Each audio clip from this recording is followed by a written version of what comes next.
Hi there! Chizuru is our latest DPS rate-up character and specializes in multi-hit, single-target combat. At face value, her role overlaps with that of Rin, but her mechanics are more complex and embrace a different team archetype. In this guide, we'll look beyond the 100 turn meme to establish viable builds and optimize her gameplay to increase her damage output. There are a lot of things to consider, so please bear with me as I walk you through her kit. Without further ado, let's get to it. Similarly to Haru, Chizuru's core gameplay revolves around maximizing the damage of her skill Shadow of the Moon. This card comes with a new effect called Bind that essentially stacks the card in hand up to 5 times. Here's a chart that illustrates the build-up of the card's damage output. Each stack grants an additive damage bonus of 20%, starting already at Bind 1. At Bind 3, the card is upgraded to Shadow of the Moon Plus for a 20% higher base multiplier, 5% max HP recovery, and an additional hit. From the graph, you'll notice that the transition to the Plus version offers a significant spike in damage output, largely due to the extra hit. We can see that the intermediate stacks offer little value, especially using Shadow of the Moon at Bind 2 should be avoided entirely. The key question we have to address is whether stacking Shadow of the Moon to its limit is worth the effort. Before we can get to that, we'll have to explore her other abilities, which contribute either by increasing Shadow of the Moon's hit count, by boosting its damage, or via the speed at which stacks are gained. First, we should understand Chizuru's unique buff Inhibit, which is applied by her upgrade card Bound at Dusk. Inhibit blocks any AP modification while granting an additional hit to Shadow of the Moon. This means that the first and second bind stacks hit twice, thereby doubling their damage, while the plus versions hit 3 times for a gain of 50%.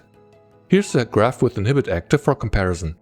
Note that the increased number of hits also shrinks the damage gap from the second to third stack slightly, from about triple to double the damage bonus. Chizuru has more ways of adding hits, so we'll have to keep track of how this dilutes the difference between the stacks. Inhibit's block of AP restoration is one of the defining mechanics of Chizuru's kit and influences her team building significantly. Note though that while Bound at Dusk comes with an initiation tag, its effects only activate on the next turn after playing the card. Here I'm using Bound at Dusk. As you can see, Inhibit isn't yet active in the status overview.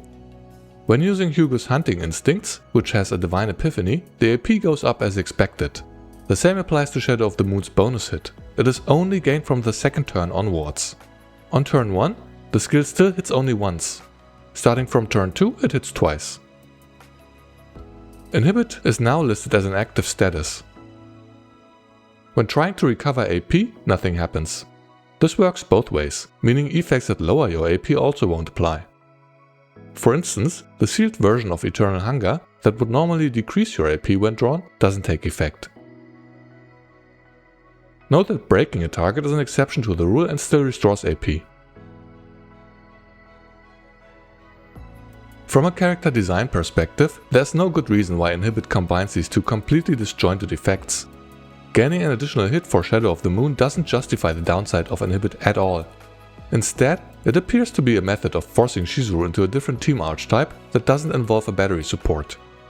To make this more palatable, Bound at Dusk comes with a secondary effect aimed at offsetting the harm done by Inhibit. These effects either lower the cost of cards or activate them directly, thereby reducing the AP demand per turn. The most generic version is this one, which lowers the cost of 2 random cards in hand by 1 at the start of turn. Disregard the card description, as it is mistranslated. Here, we're drawing a mix of 0 and 1 cost cards. Once the turn starts, 2 randomly selected cards in hand have their cost lowered by 1. Importantly, this effect will always prioritize cards with a non-zero cost and remains until the turn ends. Irrespective of your deck, this will save you 2 AP each turn, allowing Chizuru to function reasonably well with low-cost lineups.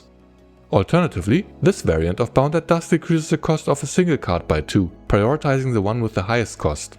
While this would also save you 2 AP each turn so long as you draw high cost cards, you'd most likely struggle to make lineups with high average card costs work without the ability to restore AP when needed. For decks with a low average cost, the left variant will be superior. The third cost saving variant doesn't activate at the start of turn, but rather when playing Shadow of the Moon Plus, meaning at bind stacks 3 or higher. After the attack, all cards in hand have their cost lowered by 1. After playing the first card, the effect is removed. Note that playing a 0 cost card will also remove this effect, even though the card didn't have its cost lowered by Bound at Dusk. This may be somewhat counterintuitive, as the effect disregards whether you're actually saving an AP or not. That said, this version of Bound at Dusk would be much better if it applied to any bind stack of Shadow of the Moon. Having to reach 3 stacks to save a single AP is too high of a requirement and is only worth considering once you have Chizuru's second ego manifestation unlocked. Then, 1 stack of Shadow of the Moon is added back to the hand after using the card with 3 stacks or more, making the skill cycling easier. The final 2 variants of Bound at Dusk activate cards directly. Strangely, the right version activates 2 random lead cards, which would only make sense if the devs plan to release a character that has multiple cards with attack in their deck. Otherwise, you'd only benefit from this when adding multiple copies of Sadism to one of your supports. I doubt that is the intended function of this effect, so until a character gets released that warrants this epiphany, I'd completely avoid it. That leaves us with the random activation of 2 cards at the start of the turn. Depending on the average cost of your deck, this can be more or less effective than lowering the cost of 2 cards by 1. Here, 2 1-cost cards are activated, saving 2 AP in total. Obviously, the random activation of attack cards works better in single target fights or with AoE abilities. Importantly, the random activation does not prioritize cards with an AP cost. Here, one of the activated cards didn't cost any AP, thereby reducing the benefit of Bound at Dusk. Overall, the effectiveness of this version can be expected to be equal to the guaranteed cost saving when the average cost of your deck is at least 1 AP. While it would theoretically outperform the left variant for higher cost decks, this is again negated by the fact that Inhibit doesn't synergize well with such lineups. The random activation also introduces a lot of RNG to your gameplay. For one, you don't know whether you'll save AP or not, and then the order in which cards are played is often not arbitrary. For instance, when running this alongside Haru, you might send off Anchor Shot before activating her buffs, essentially ruining the turn's damage potential. Given the many caveats of the different epiphanies of Bound at Dusk, you're essentially left only with one variant which outperforms the rest in most situations. This is unfortunate, as it will end any Chaos run that doesn't offer this epiphany prematurely. That said, another key question we'll have to address is whether using Bound at Dusk is worth it at all. While there's only one Mika to go around, any character can obtain Divine Epiphanies that restore AP. When such options are available, Inhibit may indeed inhibit the team's performance. Before delving any deeper into this issue, let's first explore the rest of Chizuru's kit. As noted before, her other skills are in service of stacking Shadow of the Moon or to increase its output. First up is Karmic Flames, which applies Cursed Shackles to a single target. When attacking a target with a debuff, Chizuru gains Will-O-Wisp for each instance of damage dealt. Here, the attack performs 4 hits, granting her 4 Will-O-Wisp which are tracked by the little flames next to her picture. Active attacks, including those of her allies, count towards this mechanic. Once the 5th Wisp is generated, a bind 1 Shadow of the Moon is added to the hand. When the card is already present, it gets merged to the next higher bind stack. This is the core mechanism by which Shadow of the Moon is stacked up, making allies who have multi-hit or low-cost attacks ideal. Extra attacks such as Hugo's Oni Hunt do not contribute Will-O-Wisps, but Hugo is still one of her best partners due to his multi-hit attacks and considerable damage contribution. Note that if your hand is full at the time of activating Will-O-Wisp, you won't gain a bind stack, even if Shadow of the Moon is already in hand. You need at least 1 empty slot for the merge to occur. Also take note that Karmic Flames cannot be applied to multiple targets at once.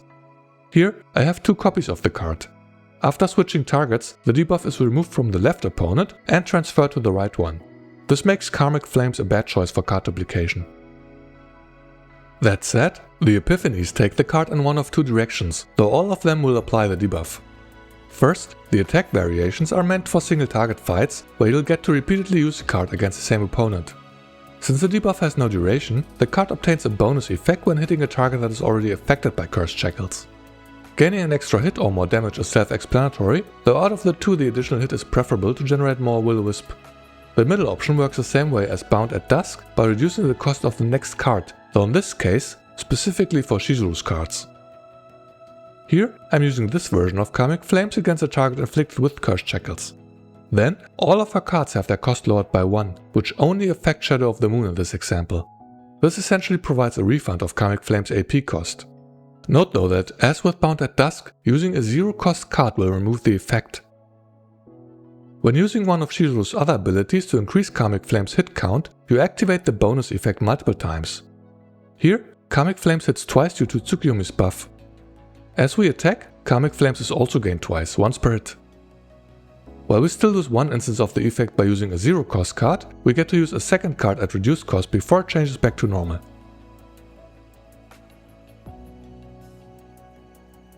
The other two epiphanies of Karmic Flames change it into a skill card. This version is the odd one out as it becomes the only card in Chizuru's deck with a cost of 2 AP. Now, the skill applies Cursed Shackles and creates one Shadow of the Moon in hand. This is equal to generating 5 Will-O-Wisp and speeds up the acquisition of bind stacks as compared to the other versions.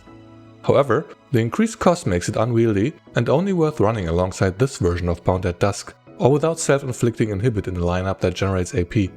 Alternatively, you only need to get lucky and come across this Divine Epiphany to fix the issue with the card. Finally, this skill variant addresses the issue of multi-target or multi-wave fights. Normally, when a target with Cursed Shackles dies, your acquisition of Will-O-Wisp slows down significantly until you draw Karmic Flames again. With this epiphany, you're able to maintain the debuff much more consistently. Now, the card is exhausted upon use, while applying a buff that recreates Karmic Flames in hand upon the enemy's defeat. This thins your deck and ensures that Cursed Shackles can be reapplied seamlessly. Know that if you have insufficient AP or the final target of a wave gets defeated within your own turn, you might still disrupt the uptime of the debuff by sending Karmic Flames to the graveyard. If only one enemy remains and you have dots or end of turn attacks, you're better off passively defeating the target so that Karmic Flames is added to your hand at the transition to the next turn. Since Tressa is a popular teammate, this trick is worth keeping in mind. As previously noted, you cannot apply Cursed Shackles twice, so unlike the other variants of Karmic Flames that provide some bonus when used repeatedly against the same target, this epiphany doesn't offer such a benefit. Therefore, duplicating this version of Karmic Flames is a mistake and should have been prevented via a unique tag. Here, with 2 copies in deck, I gain the Karmic Flame status twice, but I only ever get back 1 Karmic Flames upon the target's defeat, not to mention that the second AP was wasted entirely. All that being said, these 2 epiphanies of Karmic Flames are generally your best options. The skill version on the right is the most universal epiphany, as it can be used for any type of content. Even in boss fights, you might prefer to thin your deck by exhausting the card, as Karmic Flames' main job is to apply Cursed Shackles, after which its effects are inferior to what Chizuru's other cards provide. Therefore, most decks will prefer the skill variant, and you'll never be wrong for choosing it. When building a bossing deck, you can get away with one of the attack variants though. Since this attack variant refunds the card's cost, it is easier to use than the alternatives. If you're choosing to play without Inhibit, you might prefer the additional hit instead, as AP will be less of a concern then. Next up is Oni Hunt, at baseline a multi-hit ability that is well suited to fuel Chizuru's Will-O-Wisp generation. That said, the epiphanies take the card in quite different directions, and your choice here determines Chizuru's playstyle more than anything else. The attack variants either provide multiple hits and/or a stacking additive damage bonus for Shadow of the Moon. The right variant is surprisingly bad, as it only sometimes provides 1 additional hit over the left variant while sacrificing the damage buff. You honestly should never choose this epiphany, so let us pretend it doesn't exist. Between the 2 remaining options, you're either prioritizing Shadow of the Moon's stacking speed or maximizing the damage per hit. Note that the damage bonus stacks with each use of Oni Hunt. Here, upon the first use, 40% additive damage bonus is gained for Shadow of the Moon. With the second use, the damage bonus stacks up to 80%. This continues until you unleash Shadow of the Moon, making Oni Hunt a good choice for duplication. Note that the bonus applies to each hit of Shadow of the Moon, so 80% additive bonus for 3 hits equates to a total increase of the skill multiplier by 240%. For comparison, between the variants, here are again the final multipliers of Shadow of the Moon with Inhibit active, plus the damage bonus of each variant of Oni Hunt stacked up 3 times. I removed the intermediate bind stacks as their increases are minimal. Obviously, 60% damage is higher than 40%, but there's also the issue of speed to consider. From this graph, we can tell that if you're sending off Shadow of the Moon with 3 bind stacks using the 40% damage bonus version, your DPS improves as compared to the other version at lower bind stacks. On the other hand, as soon as you reach 3 stacks with the 60% Oni Hunt version, it outperforms the alternative, even if that reaches 5 bind stacks. This is due to the diminishing returns of stacking Shadow of the Moon further. Ideally, you'd be using Shadow of the Moon before then and start building up the next attack, so consider this a simplified example. Then, the 5th epiphany changes Oni Hunt to an upgrade card for a more consistent playstyle. Compared to the attack variant on the left, you're now getting a permanent 40% attack bonus for Shadow of the Moon Plus and a reliable stream of 3 Will-O-Wisp at the start of turn. In a way, this can be thought of as an AP efficient alternative to the attack card, though unfortunately the damage bonus is only applicable once you've reached a third bind stack. This version would be better if it applied to any bind level, as it would encourage a more spammy playstyle in which you choose Shadow of the Moon as soon as it gets created. Instead, since the upgrade card removes Oni Hunt from the deck, Chizuru becomes more reliant on her allies to supply her with a total of 15 Will-O-Wisp to reach Shadow of the Moon Plus reasonably quickly. That is to say, this version of Oni Hunt doesn't synergize with her role as a main DPS. However, if lineups emerge which feature Chizuru as a sub-DPS, you could run this upgrade card alongside this skill variant of Karmic Flames for a thin deck in which Chizuru passively generates Shadow of the Moon while the main carry does their thing. Lastly, this variant of Oni Hunt again changes her playstyle significantly. Now, the skill creates 2 0-cost cards of her basic attack Moonslash that are exhausted upon use. With that, she becomes much more of an attack spammer akin to Tressa and her Shadow Daggers, shifting the focus away from Shadow of the Moon. Here, with 2 of the Oni Hunt skill cards in hand, Chizuru sends off 4 Moonslashes for a total of 8 hits, thereby upgrading Shadow of the Moon to the third bind stack. In this turn, the Moonslashes contributed more than 60% of her total damage output. We can compare the skill version of Oni Slash to the 4-hit attack variant, as the 2 double-hit Moonslashes also amount to a total of 4 hits, meaning the speed at which bind stacks are generated is identical.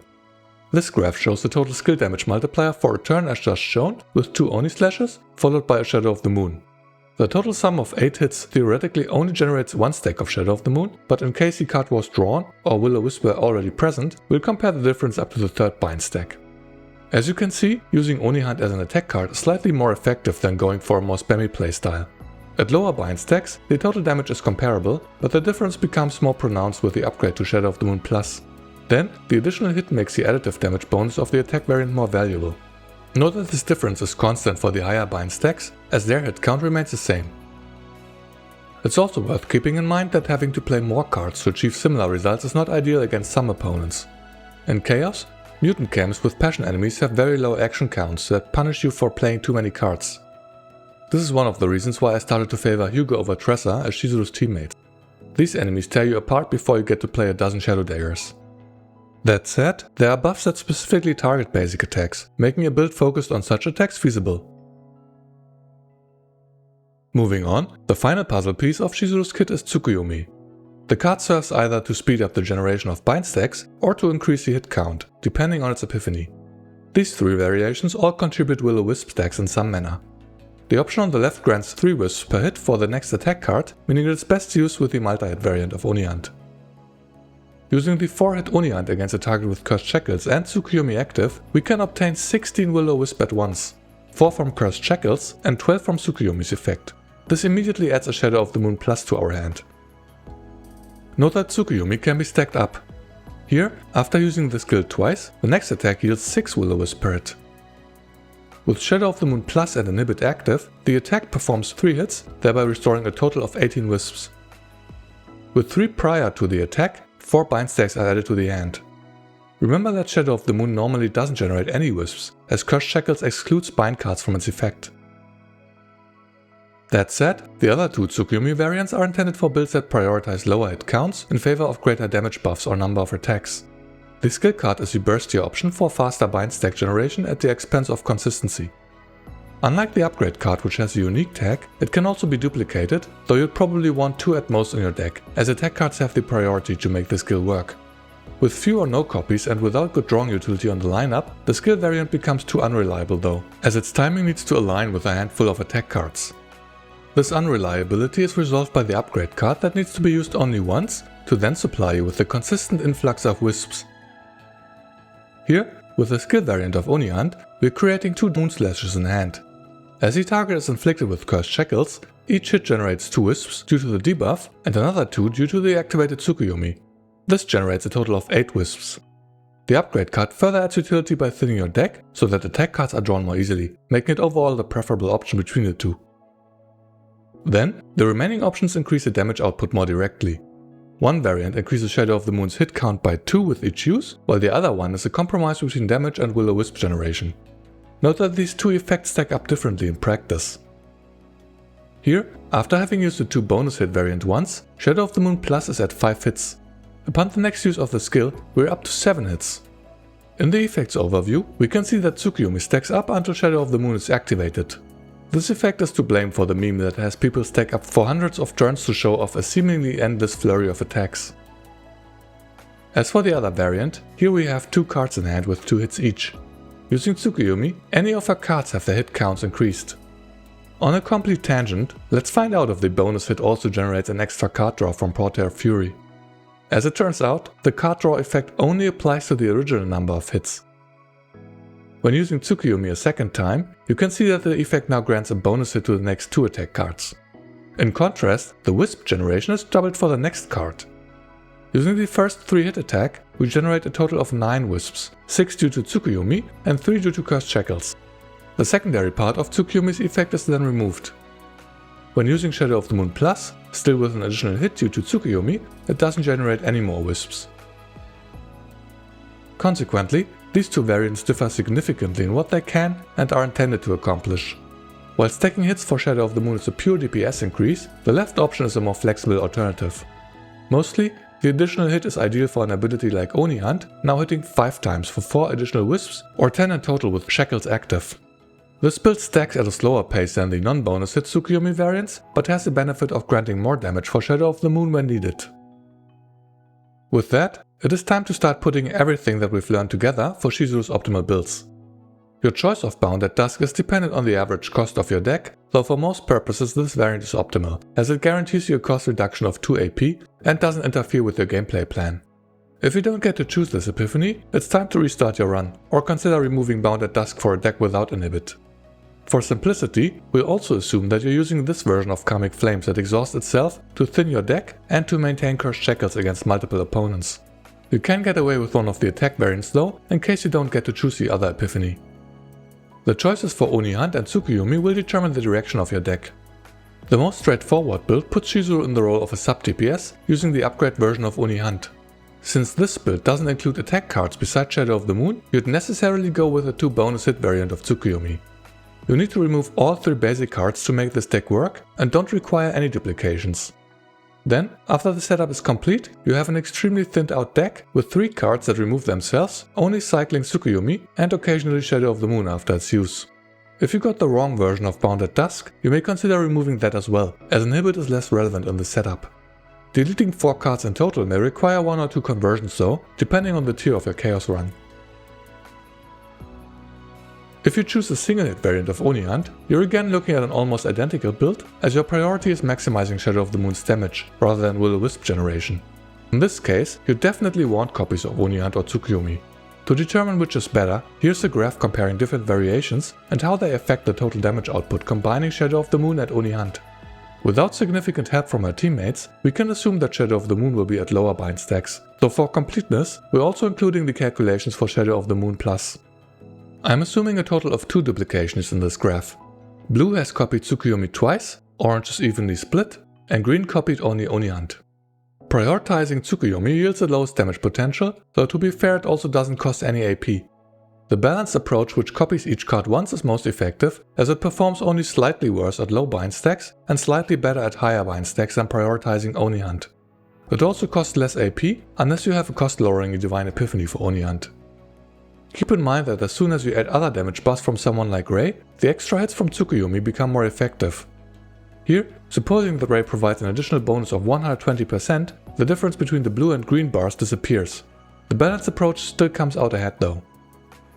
Next, the multi-hit version of Oni Hunt has multiple viable Tsukuyomi options. The left epiphany prioritizes stacking speed, the right one the hit count, and the middle one is a compromise between the 2 strategies. I'll number them from 1 to 3 for clarity. Comparing these variations is not trivial, as we have to translate speed into damage somehow.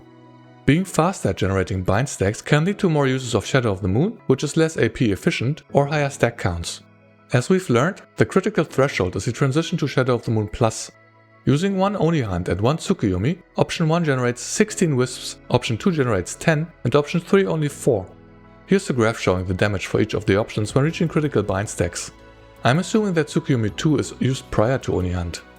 Unsurprisingly, Tsukuyomi 3 outperforms the other options when ignoring the stacking speed.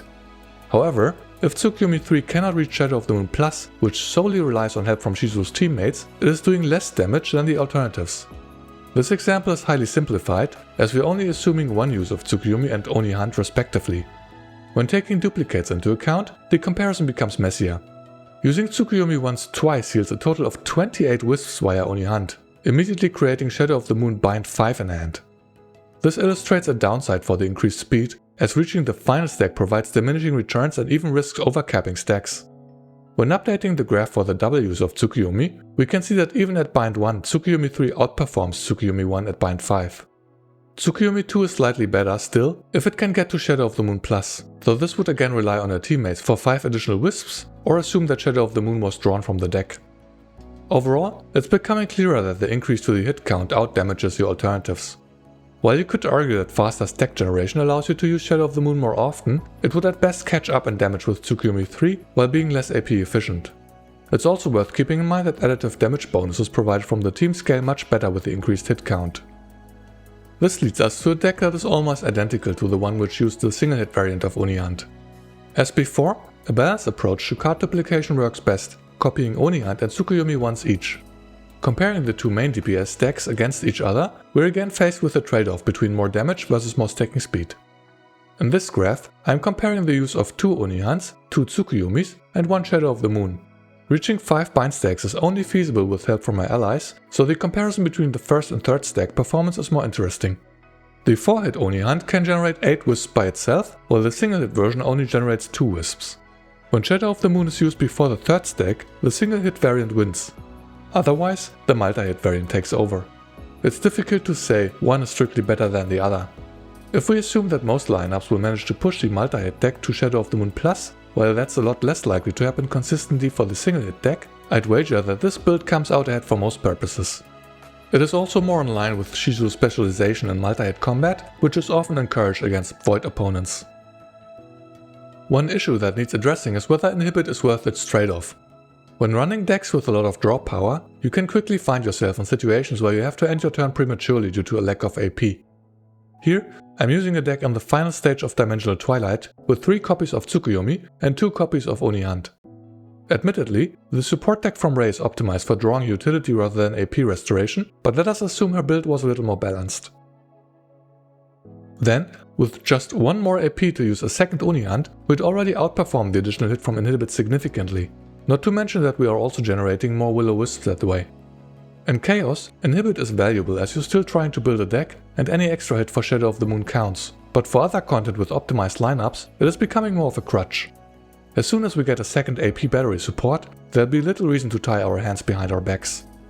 That said, if you manage to build a deck with a cost-reducing Divine Epiphany for Oni Hunt, your AP demand might be so low that you wouldn't notice the downside of Inhibit. But I doubt anyone wants to go through the hassle of hunting for a deck like this every season. Moving on to the final variant of Oni Hunt, which changes its type to a skill that creates 2 0-cost Moonslashes in hand. This Epiphany shifts the focus away from Shadow of the Moon towards a more balanced damage distribution. The 2 versions of Tsukuyomi that best synergize with this Oni Hunt are these 2, making Chizuru highly self-reliant in her ability to generate bind stacks while spamming attacks. The skill variant provides Will-O-Wisp in a burstier manner, but with the disadvantage that you need to time it with Oni Hunt in hand. The upgrade variant provides wisps more reliably while thinning your deck. As with the other builds, we have to appreciate the trade-off between speed versus damage. This graph illustrates the damage gained from 2 bonus hits for 3 different bind stacks. This scenario assumes the use of 2 Oni Hunts, 1 Tsukuyomi and 1 Shadow of the Moon for a total of 3 AP. With Cursed Shackles on the target, any variant will grant 8 Will-O-Wisps from the attacks, ensuring the first bind stack. Tsukuyomi 1 will at least grant another 12 wisps, pushing Shadow of the Moon to bind 4, assuming no other attack card is in hand. Tsukuyomi 2 will provide another 8 wisps, instead 2 per attack card, pushing Shadow of the Moon to its third stack. Tsukuyomi 3 doesn't generate bonus wisps. Without help from the team, Tsukuyomi 3 performs worse than the wisp generating alternatives because it wouldn't be able to reach the threshold for Shadow of the Moon Plus. However, in the right setup, meaning Chizuru's allies provide enough instances of damage for the plus upgrade, it would pull ahead significantly, even if the other versions reach the bind stack limit. That brings us to the final ATK Spam deck. Which version of Tsukuyomi you choose is up to preference, though in my opinion the upgrade variant synergizes best with the playstyle of cycling Oni Hunt as quickly as possible while generating a steady stream of wisps. To compare the performance of this deck with the previous version, I'm assuming an example with the bonus hit variant of Tsukuyomi. The scenario assumes 2 hit users of Oni Hunt and 2 users of Tsukuyomi versus 3 users of Oni Hunt, which creates a total of 6 Moonslashes plus 1 use of Tsukuyomi.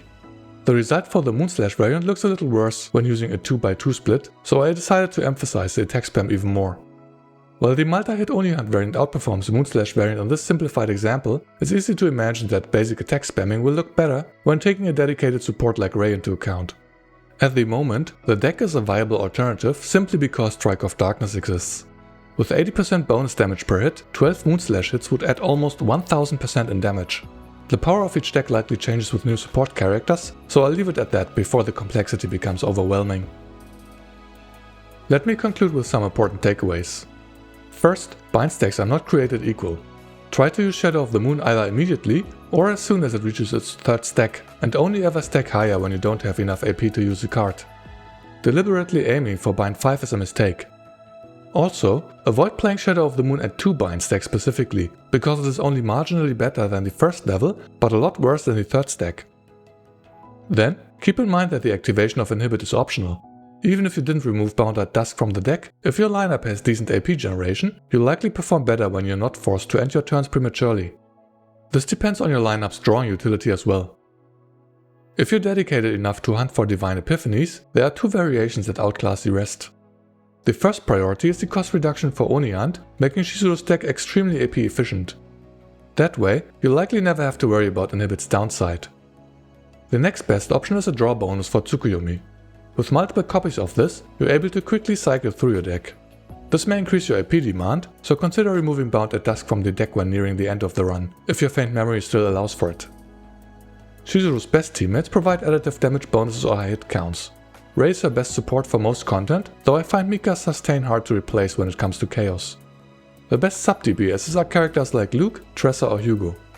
Extra attacks don't contribute wisps, but Hugo has drawing utility and several multi-hit abilities.